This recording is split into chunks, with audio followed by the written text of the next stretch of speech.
Hello students, इस video lecture में हम फाउंडेशन फुल केमिस्ट्री पेपर जो है उसके क्वेश्चंस और आंसर्स डिस्कशन करेंगे और जो कुछ कॉमन मिस्टेक्स हैं जो most of the students perform करते हैं वाइल राइटिंग आंसर, उन मिस्टेक्स को आपके सामने रखेंगे। जैसे जो है यहाँ पे लॉन्ग आंसर टाइप क्वेश्चन में है main postulates of Bohr's atomic model. हमसे क्वेश्चन जो है 5 मार्क्स में पूछा जा रहा है। अब जब भी हमने बोहर्स एटॉमिक मॉडल के पोस्टुलेट्स लिखने हैं तो पहले तो हम पोस्टुलेट्स लिखेंगे one by one, right. Postulates लिखेंगे और पोस्टुलेट्स के साथ साथ जो है एनर्जी ऑफ इलेक्ट्रॉन ऑर्बिट में कैसे फाइंड करें उसे लिखेंगे, रेडियस ऑफ ऑर्बिट कैसे फाइंड किया जाए उसे लिखेंगे और वेलोसिटी ऑफ इलेक्ट्रॉन जो है उसे हम फाइंड आउट करने का एक्सप्रेशन वो भी मेंशन करेंगे। और डायग्रामेटिकली जो है एक मॉडल रिप्रेजेंट करेंगे कि एटम का मॉडल किस तरीके से बोहर ने सुजेस्ट किया था। जिसे वन ऑफ द स्टूडेंट ने postulates of Bohr's atomic model तो लिखा है कि electron revolve around the nucleus in a fixed circular path termed orbits और शेल्स और एनर्जी लेवल्स और स्टेशनरी स्टेट्स। ठीक है, स्टेशनरी ऑर्बिट्स। तो ये भी मेंशन करना है कि दिस इज़ न्यूक्लियस और ये बाहर से सर्कुलर पाथ्स हैं जिन्हें ऑर्बिट्स कहा गया, एनर्जी लेवल्स कहा गया, यहाँ इन्हें स्टेशनरी स्टेट्स कहा गया। ये मेंशन भी करना है फिगर बना के, राइट। और इसमें जो है नेक्स्ट जो है ये मेंशन भी करना है कि जैसे every circular orbit will have a certain amount of fixed energy and these circular paths were termed as orbital shells. Shells मतलब इन्हें कहा गया electrons will not radiate energy, तब तक इलेक्ट्रॉन जो है एनर्जी रेडिएट नहीं करेगा जब तक वो जो है एक ही जो है फिक्स्ड ऑर्बिट में जो है रिवॉल्व कर रहा है अराउंड द न्यूक्लियस। ठीक है।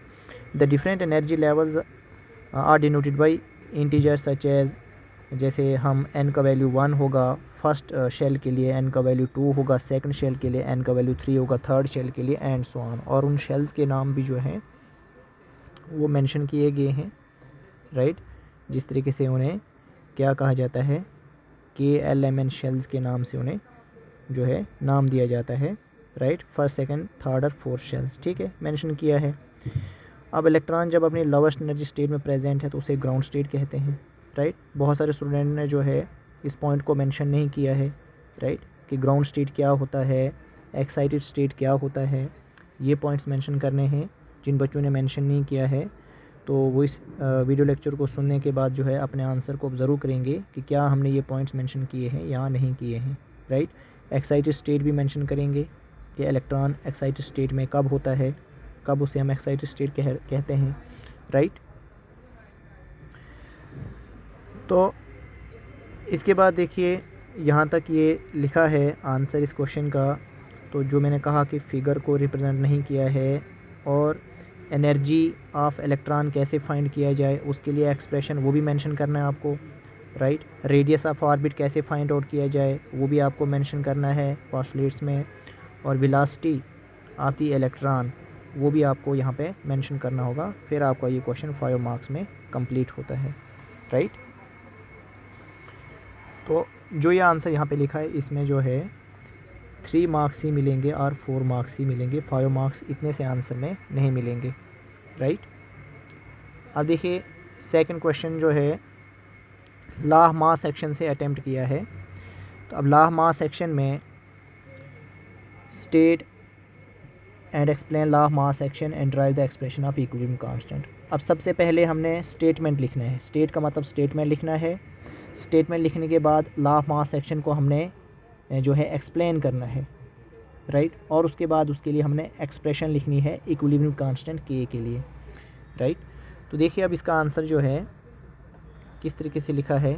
सबसे पहले जब भी लॉ ऑफ मास सेक्शन आपको लिखना है तो आप सबसे पहले लिखें स्टेटमेंट, स्टेटमेंट, फिर ये मेंशन कीजिए स्टेटमेंट कि rate of reaction is proportional to the active mass of the reactants each raise to the power equal to its stoichiometric coefficient, right, as represented by the balanced chemical equation. फिर आपने ये equation लिखा, right. इसको explain किया कि rate of reaction जो है it is directly proportional to concentration of reactants, right, और कंसंट्रेशन ऑफ प्रोडक्ट्स, राइट। इस तरीके से आप ये एक्सप्लेन कर रहे हैं। फिर फाइनली जो है आप इक्विलिब्रियम कांस्टेंट जो है उसको एक्सप्लेन करेंगे, right. Law of mass action के रिगार्ड आर एफ क्या है, रेट ऑफ फॉरवर्ड रिएक्शन, तो आर बी क्या है, रेट ऑफ बैकवर्ड रिएक्शन। अगर आपने ये दोबारा से रिएक्शन लिया तो अब आप लॉ ऑफ मास एक्शन यहाँ पे अप्लाई करेंगे, राइट। तो इक्विलिब्रियम स्टेज पे फॉरवर्ड रिएक्शन बैकवर्ड के बराबर हो जाता है। इस तरीके से आप ये के एफ अपन के बी रिप्रेजेंट करेंगे और इसी को क्या कहा जाता है, इक्विलिब्रियम कांस्टेंट कहा जाता है। तो जैसे आपने जनरल में एग्जांपल लिया तो एक एग्जांपल भी आप कोई ले सकते हैं, जैसे N2 प्लस में 3 times H2 gives us 2 times में अमोनिया। इसको लेके भी जो है आप एक्सप्लेन कर सकते हैं law of mass action question answer, ठीक है। तो ये इस तरीके से इस क्वेश्चन का आंसर जो है आप रिप्रेजेंट करेंगे, राइट। अब नेक्स्ट क्वेश्चन जो है यहाँ पे जैसे स्टेट एंड एक्सप्लेन में पूछा है कि आप जो है इलेक्ट्रोमेरिक इफेक्ट लिखिए, इंडक्टिव इफेक्ट लिखिए, हाइपर कंजुगेशन लिखिए। तो इलेक्ट्रोमेरिक इफेक्ट का डेफिनेशन लिखना है, उसकी टाइप्स मेंशन करनी है। इंडक्टिव इफेक्ट का डेफिनेशन लिखना है, उसके टाइप्स मेंशन करने हैं, एग्जांपल्स देने हैं ग्रुप्स में, राइट। और हाइपर कंजुगेशन का डेफिनेशन लिखना है, राइट। फिर ये क्वेश्चन कंप्लीट होगा। अब जैसे यहाँ पे लिखा है इलेक्ट्रोमेरिक इफेक्ट, राइट, डेफिनेशन लिखा है, राइट। फिर 2 टाइप्स हैं, प्लस सी इफेक्ट और माइनस सी इफेक्ट में शो करना है। तो बहुत सारे स्टूडेंट्स ने ऐसे नहीं लिखा है, बस उन्होंने सिर्फ डेफिनेशन लिखा है और वो भी ढंग का नहीं लिखा है, राइट। इस तरीके से एक्सप्लेन करेंगे आप। फिर तो जैसे इलेक्ट्रोमेरिक इफेक्ट 2 मार्क्स में है तो 2 मार्क्स मिल जाएंगे आपको पूरे, राइट, क्योंकि आपने टाइप्स भी लिखा और एग्जाम्पल भी मेंशन किया। अब इंडक्टिव इफेक्ट में जो है आपने डेफिनेशन लिखा फर्स्ट ऑफ ऑल, और डेफिनेशन लिखने के बाद जो है आप मेंशन करेंगे 2 टाइप्स हैं, राइट। जब आपने टाइप्स मेंशन की तो ये ग्रुप्स भी मेंशन करने हैं जो बहुत सारे बच्चों ने मेंशन नहीं किया है, राइट। बहुत सारे बच्चों ने मेंशन नहीं की है ये एग्जांपल मेंशन करना बहुत ज़रूरी है, राइट। उसके बाद हाइपर कंजुगेशन, राइट। तो हाइपर कंजुगेशन भी आपने सबसे पहले क्या लिखना है, डेफिनेशन लिखना है, राइट। सबसे पहले क्या है, डेफिनेशन लिखना है। फिर उसके बाद आप ये ग्रुप्स जो है शो कर सकते हैं, राइट। तो जैसे हाइपर कंजुगेशन लिखा है तो डेफिनेशन पहले लिखिए, उसके बाद आप एग्जांपल दीजिए, राइट। तो जिस भी बच्चे ने आंसर लिखा है तो उसने ठीक लिखा है, उसको जो है इस क्वेश्चन में 5 मार्क्स मिल जाएंगे, जितना से इसने यहाँ पे रिप्रेजेंट किया इस क्वेश्चन को। लेकिन मोस्ट ऑफ द स्टूडेंट्स ने जो है इसका आंसर इस तरीके से नहीं लिखा है। तो इसी तरीके से आपको ये क्वेश्चन का आंसर लिखना है, ये नहीं कि सिर्फ थोड़ी सी डेफिनेशन लिखी वो भी अच्छे से नहीं लिखी, तो इस तरीके से आप नहीं लिखेंगे पेपर, राइट। तो जो ये क्वेश्चन पेपर मैं आपके साथ यहाँ डिस्कस कर रहा हूँ तो इस बच्चे ने टू सम एक्सटेंट जो है ठीक लिखा है, राइट। इसलिए ये क्वेश्चन जो मिस्टेक्स हैं वो हम आपको शो कर रहे हैं, और जो लिखा है अच्छे से लिखा है वो भी हम आपको शो कर रहे हैं कि इस तरीके से आप भी लिखेंगे, राइट। अब देखिए क्वेश्चन है हमारे पास कि यहाँ पे पूछा गया था क्वेश्चन कि 2 मार्क्स का क्वेश्चन है सेक्शन बी में, ऑबर्स प्रिंसिपल जो है इसे एक्सप्लेन कीजिए, स्टेट कीजिए। सिर्फ स्टेटमेंट पूछा है तो आप सिर्फ स्टेटमेंट ही लिखेंगे, पहले ऑबर्स प्रिंसिपल लिखेंगे फिर स्टेटमेंट लिखना ऐसे ज़रूरी होता है। फिर लिखिए कि इलेक्ट्रॉन जो है फील होगा एटॉमिक ऑर्बिटल में, पहले वो लोवेस्ट एनर्जी लेवल में जाएगा, उसके बाद हायर एनर्जी लेवल में आएगा, ठीक है। सिर्फ स्टेटमेंट लिखिए, यहाँ पे एग्जांपल देने का कोई ज़रूरत नहीं है क्योंकि ये 2 मार्क्स का क्वेश्चन यहाँ पूछा गया है, तो आप इसको 2 मार्क्स के रेफरेंस में ही लिखेंगे, राइट। लेकिन स्टेटमेंट जो है वो आपने एग्जैक्ट लिखना होता है, उसमें कोई भी चेंजिंग नहीं करनी है, राइट। अब एटॉमिक रेडियस पूछा है और उसके ट्रेंड्स पूछे हैं, तो अब डिस्टेंस जो है न्यूक्लियस से लेके आउटर मोस्ट शेल जिसमें इलेक्ट्रॉन हो तो उसे हम क्या कहते हैं, एटॉमिक रेडियस कहते हैं, ठीक लिखा है। फिर इसके ट्रेंड्स पूछे हैं।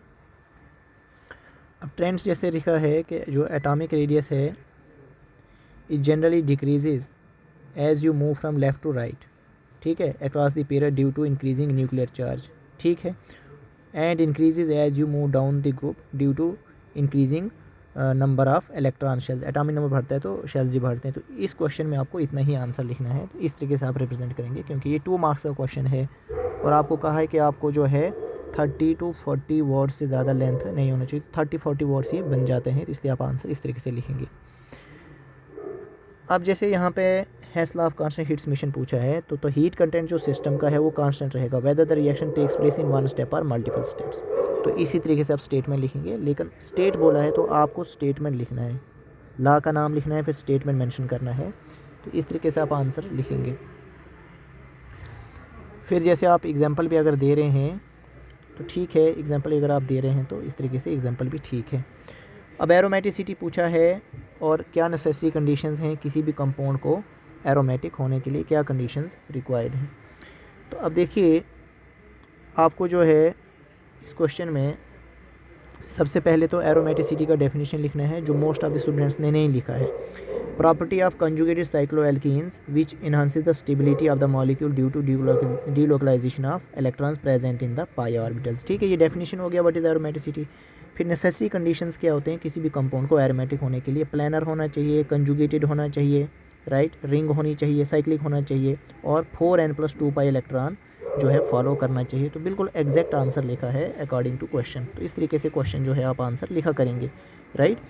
अब देखिए यहाँ पे मिस्टेक किया है कि हमसे पूछा है कि आप जो है मेंशन कीजिए यहाँ पे 2 सब्स्टिट्यूशन रिएक्शंस बेंजीन के 2 मार्क्स में। तो आप सिर्फ लिखा 2 सब्स्टिट्यूशन रिएक्शन बेंजीन और नाइट्रेशन एंड हेलोजनेशन। तो इस तरीके से मेंशन नहीं करेंगे आप जो है बेंजीन के रिएक्शन है तो आप जो है बेंजीन रिंग मेंशन करेंगे।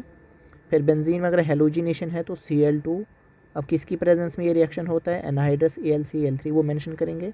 और सब्स्टिट्यूशन रिएक्शन है तो बेंजीन में जो यहाँ पे हाइड्रोजन है वो हाइड्रोजन यहाँ से सब्स्टिट्यूट हो जाएगा with the help of chlorine, chlorobenzene बनेगा। और जो हाइड्रोजन यहाँ से सब्स्टिट्यूट होगा और एक क्लोरीन वो HCl बन जाएगा। ये रिएक्शन ऐसे लिखेंगे।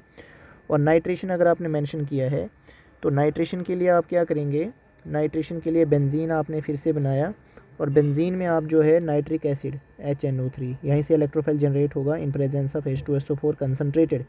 ठीक है, तो बेंजीन के साथ जो है यहाँ से हाइड्रोजन क्या हो जाएगा, सब्स्टिट्यूट होगा और यहाँ पे नाइट्रो ग्रुप आके अटैच हो जाएगा, नाइट्रो बेंजीन बनेगा, राइट। और इसे बेंजीन लिखना है। तो इस तरीके से मेंशन करेंगे, तो ऐसे डायरेक्ट नहीं लिखेंगे आप ये, ठीक है। लिखने के बाद जो है आप ये रिएक्शन ज़रूर इसमें मेंशन करेंगे। और क्वेश्चन था कि CH3CN, ठीक है, इसका आयुपैक नेम लिखिए। तो आयुपैक नेम में इसे हम क्या लिखते हैं, साइनोमीथेन लिखते हैं, राइट। तो मेंशन करेंगे साइनोमीथेन। तो मोस्ट ऑफ द स्टूडेंट्स ने जो है ये करेक्ट आंसर नहीं लिखा है, साइनोमीथेन आपको लिखना है, राइट। और ये मिथेनल है, ठीक है, लेकिन बहुत सारे स्टूडेंट ने इसको मिथेनल भी नहीं लिखा है क्योंकि HC डबल बॉन्ड में OH है, राइट। अब देखिए यहाँ पे एक ही कार्बन आ रहा है तो एक कार्बन के लिए आप मिथ लिखते हैं, ठीक है। और आल क्यों लिखते हैं, ये CHO फंक्शनल ग्रुप है, राइट। इस कारण आप जिसका क्वेश्चन का आंसर जो है मेंशन कर सकते हैं। तो जिन बच्चों ने आंसर नहीं लिखा है वो इस तरीके से लिखेंगे। अब देखिए 2 मार्क्स में क्वेश्चन है कि मेल्टिंग पॉइंट के ऊपर क्या इफ़ेक्ट पड़ेगा अगर अल्केन का ब्रांचिंग होगा, ठीक है। अल्केन का अगर ब्रांचिंग होगा तो मेल्टिंग पॉइंट पे क्या इफ़ेक्ट पड़ेगा। तो effect of branching of an alkane has on its melting point, क्या है कि मेल्टिंग पॉइंट क्या है, इंक्रीज़ हो जाता है। जब सरफेस एरिया बढ़ेगा तो उससे क्या होगा, मेल्टिंग पॉइंट बढ़ जाएगा, क्योंकि जो हीट है जब सरफेस एरिया बढ़ गया तो जो आप हीट दे रहे हैं तो वो एक जगह कंसंट्रेट नहीं हो पा रहा है, ठीक है, वो हीट जो है डिस्ट्रीब्यूट हो रहा है, तो जिसके कारण ज़्यादा हीट जो है लगेगा इस अल्केन को मेल्ट होने में। तो इंक्रीजिंग जो है ठीक लिखा है। अब इंटेंसिव और एक्सटेंसिव प्रॉपर्टीज़ पूछे गए हैं। तो इंटेंसिव और एक्सटेंसिव प्रॉपर्टीज़ में देखिए इंटेंसिव प्रॉपर्टीज़ क्या हैं कि जो डिपेंड नहीं करते मास के ऊपर, right, which are not mass dependent. तो एग्जांपल्स भी दिए हैं एक्सटेंसिव प्रॉपर्टीज़ जो डिपेंड करते हैं, एग्जांपल्स भी दिए हैं। तो इस तरीके से जो है आंसर लिखना है, जो मोस्ट ऑफ द स्टूडेंट्स ने नहीं लिखा है। अब यहाँ पे हमारे पास जो नेक्स्ट क्वेश्चन है KP और KC का रिलेशन जो है पूछा गया है। KP और KC का रिलेशन जो है इस इक्वेशन को लेके पूछा गया है। तो सबसे पहले आपको KP और KC का रिलेशन पता होना चाहिए। KP इक्वल टू KC, ठीक है, RT की पावर डेल्टा NG, राइट। अभी इक्वेशन गिवन है, यहाँ पे इसके 2 मोल्स हैं, यहाँ पे 1 और 1। तो यहाँ पे जो number change in number of moles है, राइट, उसका फॉर्मूला होता है number of moles of product in gaseous state minus number of moles of reactant in gaseous state. अब प्रोडक्ट में भी 2 मोल्स हैं माइनस रिएक्टेंट साइड भी 2 मोल्स हैं, तो हमारे पास वैल्यू 0 आ रहा है। जब ये वैल्यू 0 होगा तो ये पूरा 0 हो जाएगा, राइट। तो KP जो है वो KC के बराबर आ जाएगा। बिल्कुल एग्जैक्ट आंसर लिखा है यहाँ पे। अब देखिए सेक्शन C में जो है हमारे पास यहाँ पे क्वेश्चन पूछा गया था कि जिंक और हाइड्रोक्लोरिक एसिड जब रिएक्ट करते हैं तो हमारे पास जिंक क्लोराइड और H2 बनता है। अगर 30 मोल जिंक जो है वो ऐड कर जाए हाइड्रोक्लोरिक एसिड, जिंक जो है वो ऐड किया जाए हाइड्रोक्लोरिक एसिड में, और हाइड्रोक्लोरिक एसिड कितना है 52 मोल है। तो बताइए लिमिटिंग एजेंट कौन होगा और कितने मोल H2 के प्रोड्यूस होंगे। तो गिवन दैट ये रिएक्शन गिवन है क्वेश्चन में, राइट। इनिशियली इसका 1 मोल है, इसका 2 मोल है as per the balanced chemical equation, right, और ये 0 होगा। तो अब देखिए हमारे पास 2 मोल HCl से जो है 1 मोल H2 बन रहा है, राइट, और HCl के मोल क्वेश्चन में जो है गिवन है 0.52, ठीक है। तो अगर 2 से 1 बन रहा है तो 0.52 से क्या होगा, तो 2 से डिवाइड करेंगे तो ये कितना आ जाएगा हमारे पास, ठीक है, 0.26 आ जाएगा हमारे पास, ठीक है। तो हमारे पास जो HCl है वो कितना आ जाएगा हमारे पास, अगर हमारे पास 2 के साथ वैल्यू 1 आ रही है तो 0.52 का क्या आ गया हमारे पास 0.26 आ गया, राइट। तो इसका मतलब जो है हमारे पास यहाँ पे ये 0.52 है और ये 0.1 है। अगर हम ये देखेंगे तो ये 1 मोल है, ये 1 से कम वैल्यू है, तो 0.52 इस 1 के साथ रिएक्ट कर जाएगा, तो ये क्या है लिमिटिंग रिएजेंट है, ये बच जाएगा। जिंक जो है एक्सेस में है, तो HCl जो है वो क्या है लिमिटिंग रिएजेंट में है, राइट।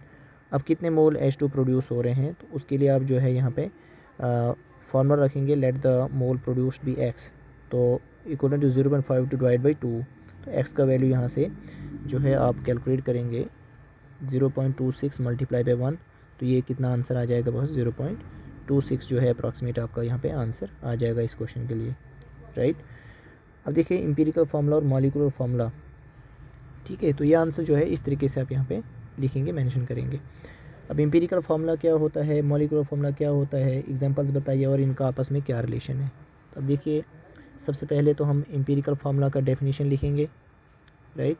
सबसे पहले हमको इंपीरिकल फार्मूला का डेफिनेशन लिखना होगा।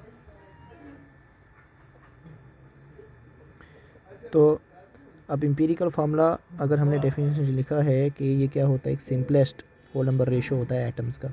अब जैसे बेंजीन है, मॉलिक्यूलर C6H6 है, तो इंपीरिकल फार्मूला CH आ गया, और molecular formula actual number of atoms का पता चलता है, तो बेंजीन C6H6, ठीक है। एग्जांपल भी मेंशन किया है इस क्वेश्चन में। और फिर रिलेशन जो होता है इंपीरिकल फार्मूला और मॉलिक्यूलर फार्मूला का, तो वो इस प्रकार होता है, molecular formula equal to N into में इंपेरिकल फार्मूला, राइट। तो एग्जैक्ट आंसर लिखा है, इसी तरीके से सब बच्चे लिखेंगे। अब जैसे आयोनाइजेशन एनर्जी का पहले डेफिनेशन लिखना है, फिर फर्स्ट आयोनाइजेशन एनर्जी जो है वो इंक्रीज़ करती है पीरियड में और डिक्रीज़ करती है डाउन द ग्रुप, इसका क्या रीज़न है। तो फर्स्ट ऑफ ऑल जो है आयोनाइजेशन एनर्जी एग्जैक्ट डेफिनेशन करके amount of energy required to remove और reject the electron from the outer most shell of an isolated gaseous atom denoted by delta H, right. अब जैसे variation का answer हमें लिखना है, तो अलॉन्ग द पीरियड जब हम देखें in general as we move along the period, first ionisation energy जो एलिमेंट का वो इंक्रीज़ करता है। रीज़न क्या है कि जब आप पीरियड में मूव करते हैं लेफ़्ट टू राइट, तो क्या होता है न्यूक्लियर चार्ज इंक्रीज़ करता है। अब न्यूक्लियर चार्ज अगर इंक्रीज़ करेगा तो न्यूक्लियर चार्ज के इंक्रीज़ करने से क्या होता है, एटॉमिक रेडियस डिक्रीज़ हो जाता है और प्रिंसिपल क्वांटम नंबर क्या है, सेम रहता है। As a result increase nuclear charge, तो उससे क्या हो जाता है, डिक्रीज़ हो जाता है एटॉमिक रेडियस में। और डाउन द ग्रुप देखिए फर्स्ट आयोनाइजेशन एनर्जी जो है वो डिक्रीज़ होने लगती है regularly as we move down the group from one element to another element. Reason क्या है कि जब हम डाउन द ग्रुप चलते हैं तो हमारे पास जो है एडिशन होता है न्यू प्रिंसिपल क्वांटम नंबर या शेल का, और जिससे क्या हो जाता है कि हमारे पास डिस्टेंस जो है न्यूक्लियस और वैलेंस इलेक्ट्रॉन में इंक्रीज़ हो जाता है। इसलिए जो है हमारे पास क्या हो जाता है, डिस्टेंस जब बढ़ जाता है तो इलेक्ट्रॉन रिमूव करना जो है वो इजी हो जाता है, तो मतलब आयोनाइजेशन एनर्जी क्या हो जाती है, वो डिक्रीज़ हो जाती है, राइट। तो इस क्वेश्चन का आंसर जो है आप इस तरीके से लिखेंगे। अब इलेक्ट्रॉन गेन एंथैल्पी भी हमसे पूछा गया है कि इलेक्ट्रॉन गेन एंथैल्पी डेफिनेशन पहले लिखेंगे कि किसी आइसोलेटेड गैशियस एटम में इलेक्ट्रॉन जब ऐड करना हो तो जो एनर्जी रिलीज़ हो उसे हम इलेक्ट्रॉन गेन एंथैल्पी, इसका वेरिएशन भी ग्रुप और पीरियड में बताना है। तो इलेक्ट्रॉन गेन एंथैल्पी जो है और electron affinity may be defined as the energy released when a neutral isolated gaseous atom accepts an electron to form the gaseous negative ion। बिल्कुल एग्जैक्ट डेफिनेशन लिखा है, डोनेशन भी रिप्रेजेंटेशन भी ठीक से लिखा है। अब along the period in general electron gain enthalpy become more and more negative, right, as we move across the period। अब इसका रीज़न भी मेंशन करना है कि ऐसा क्यों है। तो देखिए रीज़न में क्या लिखा है कि जब आप लेफ़्ट टू राइट चलते हैं तो एटॉमिक साइज़ डिक्रीज़ हो जाता है, न्यूक्लियर चार्ज बढ़ता है। तो न्यूक्लियर चार्ज बढ़ेगा तो इलेक्ट्रॉन इजीली जो है ऐड हो सकता है। Both this factors tend to increase the attraction by the nucleus to the incoming electron. और इन इलेक्ट्रॉन गेन एंथैल्पी क्या होगा, become more and more negative as we move from left to right. बहुत अच्छे से आंसर लिखा है। और डाउन द ग्रुप देखिए इलेक्ट्रॉन गेन एंथैल्पी जो है लेस नेगेटिव होती है, क्योंकि डिस्टेंस बढ़ता है, डिस्टेंस बढ़ेगा तो अपकमिंग इलेक्ट्रॉन के लिए वो जो है ईजिली एडिशन वहाँ पे पॉसिबल नहीं है। तो as we move down the group both the atomic size and nuclear charge increase, but the effect of increase in atomic size is much more pronounce, क्योंकि एटॉमिक साइज बहुत बढ़ रहा है जिसके कारण न्यूक्लियर चार्ज से बहुत ज़्यादा बढ़ रहा है, जिसके कारण क्या हो जाता है कि जो इनकमिंग इलेक्ट्रॉन है तो उसकी टेंडेंसी वहाँ ऐड होने की डिक्रीज़ हो जाती है, तो बिकम लेस नेगेटिव, राइट। बहुत अच्छे से आंसर लिखा है। इसी प्रकार जो है सब बच्चे इस क्वेश्चन का आंसर मेंशन करेंगे। अब देखिए बच्चे, सिग्मा बॉन्ड और पाई बॉन्ड में डिफरेंस पूछा गया था। तो सिग्मा बॉन्ड क्या है हमारे पास, ये जो है हमारे पास एक्सियल ओवरलैपिंग से बनता है, ये साइड वाइज ओवरलैपिंग से बनता है, ये S S S P P P overlapping से। पाई जो है सिर्फ अब जो है पी ऑर्बिटल से ही बनेगा, ये बहुत स्ट्रांग होता है, ये वीक होता है। सिग्मा बॉन्ड का रिप्रेजेंटेशन बताया है, पाई का रिप्रेजेंटेशन बताया है, तो अच्छे से रिप्रेजेंट किया है, तो 3 मार्क्स यहाँ पे इस क्वेश्चन के मिल जाते हैं। अब देखिए सिमिलरिटीज़ और डिफरेंसेस जो है वीबीटी और मॉलिक्यूलर ऑर्बिटल थ्योरी में मेंशन करना था। तो देखिए सिमिलरिटीज़ में लिखा कि डायरेक्शनल नेचर बताते हैं बॉन्ड के, मेन कैरेक्टरिस्टिक्स है दोनों थ्योरीज़ का। जब भी लिखो कैपिटल में लिखो वीबीटी, राइट, जब एब्रिविएशन लिखो, और एमओटी कैपिटल में लिखना है, ये ध्यान रखना आपको।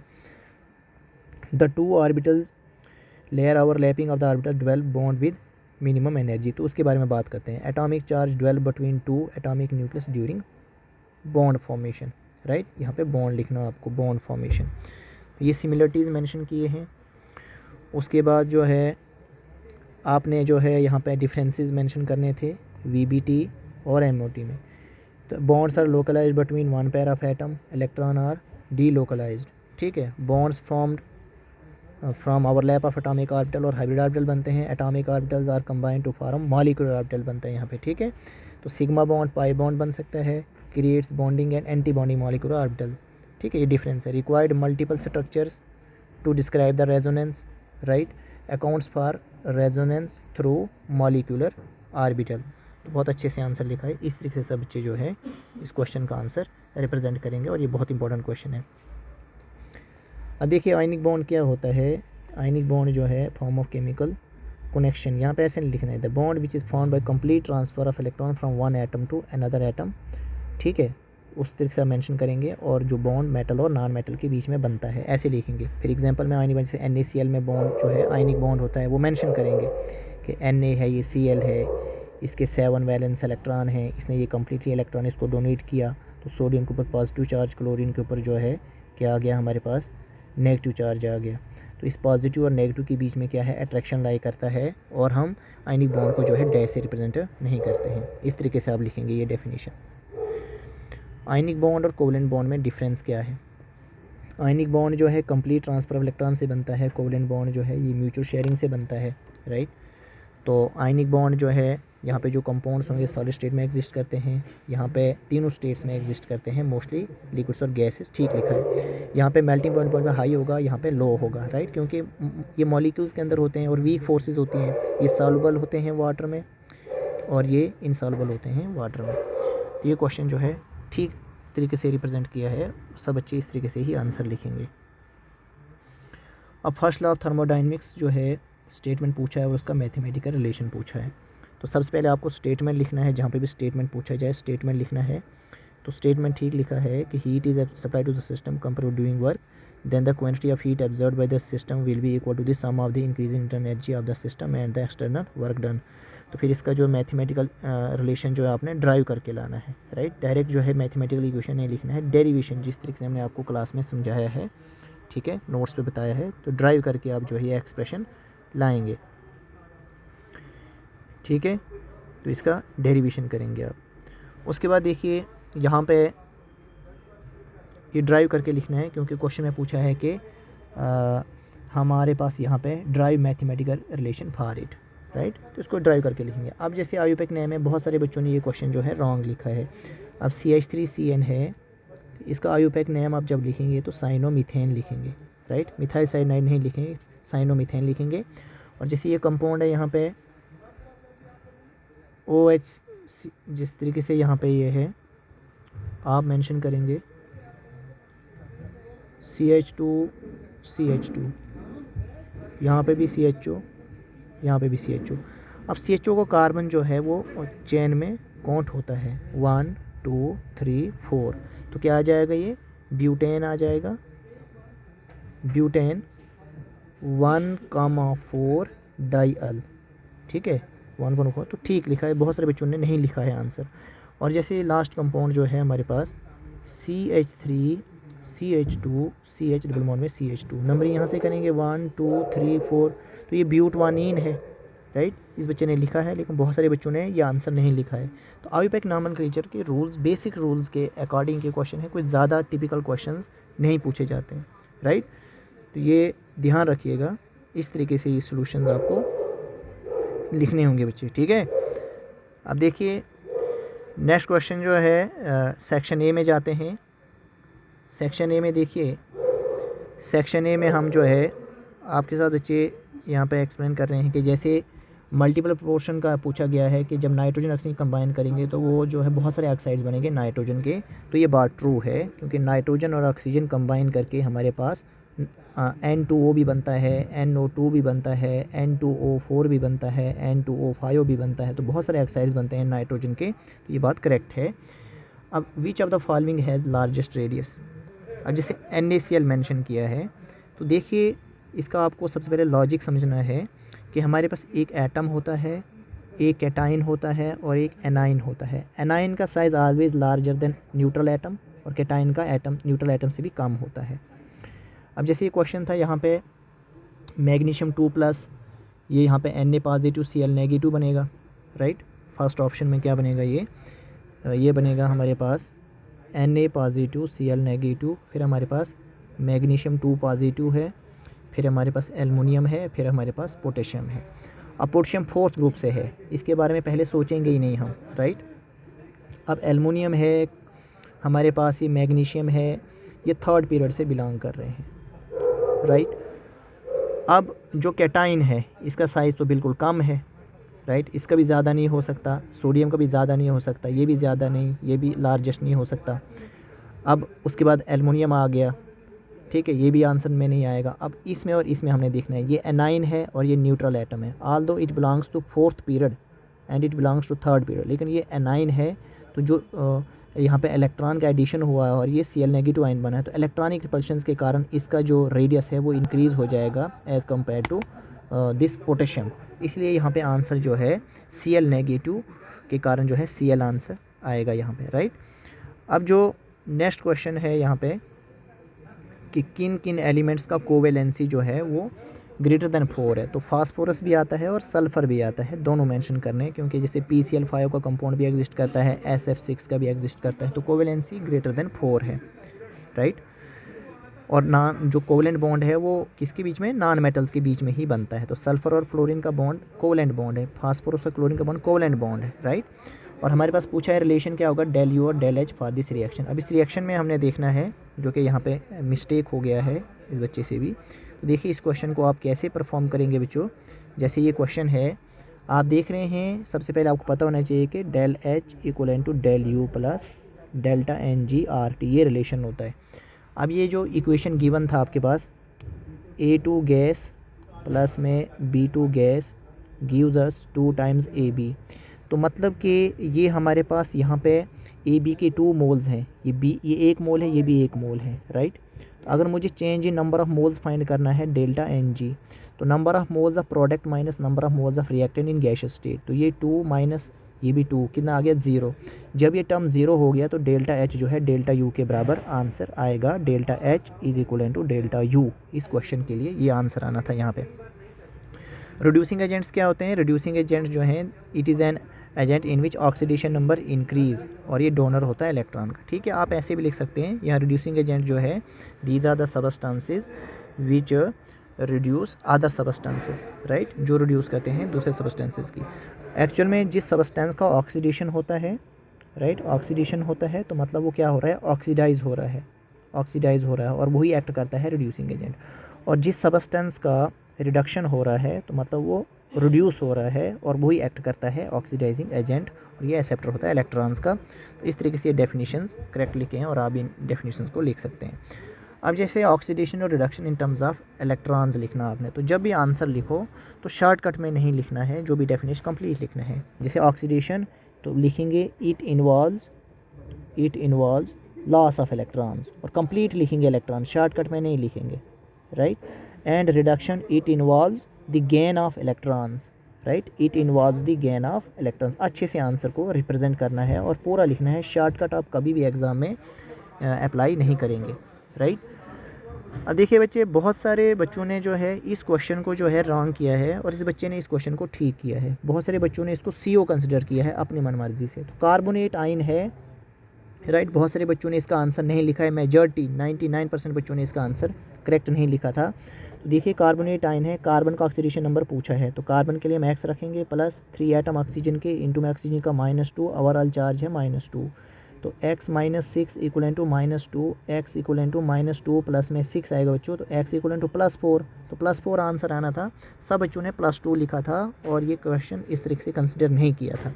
तो इस क्वेश्चन का दोबारा से ध्यान रखें, और ये क्वेश्चन जो है 100% एग्ज़ाम में पूछा ही जाएगा। मतलब यही क्वेश्चन टिट टू टिट नहीं हो सकता है, लेकिन आपको ऑक्सीडेशन नंबर किसी भी एलिमेंट का किसी मॉलिक्यूल के अंदर, आयन के अंदर पूछा जाएगा, ये तो तय है, राइट। तो इसलिए इस क्वेश्चन का आप ध्यान रखेंगे अच्छे से, और इस क्वेश्चन को अच्छे से जो है प्रैक्टिस करेंगे, ऑक्सीडेशन नंबर वाले क्वेश्चन। अब देखिए ये क्वेश्चन था, लेविस एसिड पूछा गया था, तो नेगेटिव चार्ज स्पीशीज़ इलेक्ट्रोफाइल नहीं होते, तो AlCl3 है, ये इलेक्ट्रॉन डेफिशिएंट है, एल्युमिनियम जो है इसका ऑक्टेट कंप्लीट नहीं है, तो यहाँ पे ये क्या एक्ट करेगा, इलेक्ट्रोफाइल एक्ट करेगा, राइट। अब देखिए आप भी यहाँ पे क्लोरीन का ऑक्सीडेशन नंबर 0 है, जब यहाँ पे कैलकुलेट करेंगे तो आपके पास यहाँ पे +4 आएगा, तो ऑक्सीडेशन नंबर 0 to 4 आ रहा है, तो क्या हो रहा है, ऑक्सीडेशन नंबर यहाँ पे इंक्रीज़ हो रहा है, ऑक्सीडेशन हो रहा है, और जिसका ऑक्सीडेशन हो रहा है वो ऑक्सीडाइज होता है, वो एक्ट करता है रिड्यूसिंग एजेंट। क्लोरीन क्या एक्ट कर रहा है, रिड्यूसिंग एजेंट, तो यहाँ पे मिस्टेक है, क्लोरीन एक्ट करेगा रिड्यूसिंग एजेंट, ठीक है। और जो हमारे पास NaClO2 है, तो ये क्या एक्ट करेगा, ऑक्सीडाइजिंग एजेंट। तो इस तरीके से आप इस रिएक्शन को देखेंगे तो यहाँ पे ये रॉन्ग है, इस तरीके से आप नहीं देखेंगे। हमने आपको कहा है कि जब भी ऑक्सीडेशन नंबर इंक्रीज़ हो, मैं फिर से इसे मेंशन करता हूँ यहाँ पे, देखिए इस तरीके से आप मेंशन करेंगे, ये +4 आ रहा है, तो 0 to 4 जब आ रहे हैं तो ऑक्सीडेशन नंबर क्या हो रहा है, इंक्रीज़ हो रहा है, तो उसे कहते हैं हम ऑक्सीडेशन। और जिस सबस्टेंस का ऑक्सीडेशन हो रहा है, क्लोरीन का ऑक्सीडेशन हो रहा है, दैट इज़ ये ऑक्सीडाइज हो रहा है, और जो ऑक्सीडाइज होता है वो एक्ट करता है रिड्यूसिंग एजेंट, तो ये एक्ट कर रहा है यहाँ पे रिड्यूसिंग एजेंट, ठीक है। तो NaClO2 ये क्या एक्ट करेगा, यहाँ पे ऑक्सीडाइजिंग एजेंट एक्ट करेगा, राइट। तो आई होप कि मैंने आप बच्चों के साथ जो है ये पूरा पेपर जो है डिस्कस करने की कोशिश की है, तो आप जो है इन क्वेश्चंस को इस तरीके से आंसर्स रिप्रेजेंट करेंगे। तो हम एक बार फिर जो है क्वेश्चन पेपर को देखते हैं। तो देखिए हमने ऑब्जेक्टिव टाइप क्वेश्चंस आपको बताए किस तरीके से आप आंसर लिखेंगे, फिर शॉर्ट आंसर टाइप क्वेश्चंस भी बताए हमने आप किस तरीके से आंसर लिखेंगे। और मेजॉरिटी ऑफ द स्टूडेंट्स ने जो मिस्टेक्स किया है और जिनका आंसर नहीं लिख पाए हैं, मैं फिर से एक बार बता रहा हूँ आपको कि आप जैसे आप जो है ये IUPAC नेम का क्वेश्चन जो है अटैम्प्ट नहीं कर पाए हैं, तो लेक्चर जो है ये वीडियो लेक्चर सुनने के बाद आप इन क्वेश्चंस को ज़रूर जो है फिर से ट्राई करेंगे कि इनका IUPAC नेम जो है किस तरीके से लिखा जाता है, राइट। उसके बाद जो है आप जैसे यहाँ पे भी ये IUPAC नेम का क्वेश्चन है, तो इसे भी आप ज़रूर से ट्राई करेंगे। हमने इस वीडियो लेक्चर में आपको आंसर्स बताए हैं, राइट। और बहुत सारे बच्चों ने जो है इस क्वेश्चन को जैसे आयोनाइजेशन एंथैल्पी और इलेक्ट्रॉन गेन एंथैल्पी को अच्छे से तरीके से रिप्रेजेंट नहीं किया है, तो अब आप इस वीडियो लेक्चर सुनने के बाद जो है इसे अच्छे से रिप्रेजेंट करेंगे, राइट। और ये क्वेश्चन जो है मैं किसी भी बच्चे ने ये अटैम्प्ट नहीं किया है, क्रोमेटोग्राफी टेक्निक्स वाला क्वेश्चन, राइट। और जिस बच्चे ने भी अटैम्प्ट किया है तो इसमें आपने क्या करना है बच्चों, इसमें आपने मतलब जो है क्रोमेटोग्राफी टेक्निक्स के डिफरेंट नेम्स आपको बताने हैं, ठीक है। Name different chromatography techniques, paper chromatography बताएंगे आप, ठीक है, थिन लेयर क्रोमेटोग्राफी बताएंगे, एब्जॉर्प्शन क्रोमेटोग्राफी बताएंगे आप, पेपर क्रोमेटोग्राफी, डिफरेंट नेम्स बताएंगे, ठीक है, 2p आर्नी कंपाउंड्स। फिर आपने जो है एब्जॉर्प्शन क्रोमेटोग्राफी को डिटेल में जो है एक्सप्लेन करना है और डायग्रामेटिकली भी रिप्रेजेंट करना है इस क्वेश्चन को। फिर नेक्स्ट क्वेश्चन जैसे हमारे पास यहाँ पे ली चैडलर प्रिंसिपल है, तो सबसे पहले आप स्टेटमेंट लिखेंगे, इसका एक्सप्लेनेशन लिखेंगे, राइट। तो ये हमने आपको और फर्स्ट हाफ फाउंडेशन सिलेबस में भी ये क्वेश्चन डिस्कस किया है कि आप स्टेटमेंट लिखेंगे, उसको एक्सप्लेन करेंगे, फिर उसके फैक्टर्स और एप्लीकेशंस को भी एक्सप्लेन करेंगे, राइट। तो उसके बाद जो है यहाँ पे एमिशन और एब्जॉर्प्शन स्पेक्ट्रा जो है हाइड्रोजन एटम, ठीक है, आप एक्सप्लेन करेंगे दोनों डेफिनेशंस को, और उसके बाद हाइड्रोजन एटम का स्पेक्ट्रम एक्सप्लेन करेंगे। हाइड्रोजन एटम का स्पेक्ट्रम आप एक्सप्लेन करेंगे तो वहाँ पे ये किसी बच्चे ने क्वेश्चन अटैम्प्ट नहीं किया है, तो जब आप अटैम्प्ट करें इस क्वेश्चन को, और ये इंपॉर्टेंट क्वेश्चन है, ठीक है, बहुत एटॉमिक मॉडल से ज़्यादा इंपॉर्टेंट क्वेश्चन यही है। तो आप इसमें जो है वो हाइड्रोजन स्पेक्ट्रम जब आप मेंशन करें तो आपको वो जो है series, Lyman series, Balmer series, Paschen series, ठीक है, ब्रैकेट सीरीज़, वो सारी की सारी सीरीज़ आपको एक्सप्लेन करनी है और वो रिप्रेजेंट भी करना है डायग्रामेटिकली। तो इस वीडियो लेक्चर को हम जो है यहीं पे स्टॉप करते हैं। तो आप इस वीडियो लेक्चर को सब बच्चे ध्यान से सुनेंगे, और ये जो मैं आपके साथ आंसर शीट डिस्कस कर रहा था, इस बच्चे ने जो है मोस्ट ऑफ द क्वेश्चन जो है टू द पॉइंट जो है डिस्कस किए हुए हैं, आंसर्स लिखे हुए हैं। तो सब बच्चे जो है इसी तरीके से आंसर्स लिखने की कोशिश करेंगे, राइट। और जहाँ मिस्टेक था तो वो हमने आपके साथ डिस्कस किया कि यहाँ पे इस चीज़ को इस तरीके से आप नहीं लिखेंगे, राइट। तो ओके, थैंक यू एवरीवन।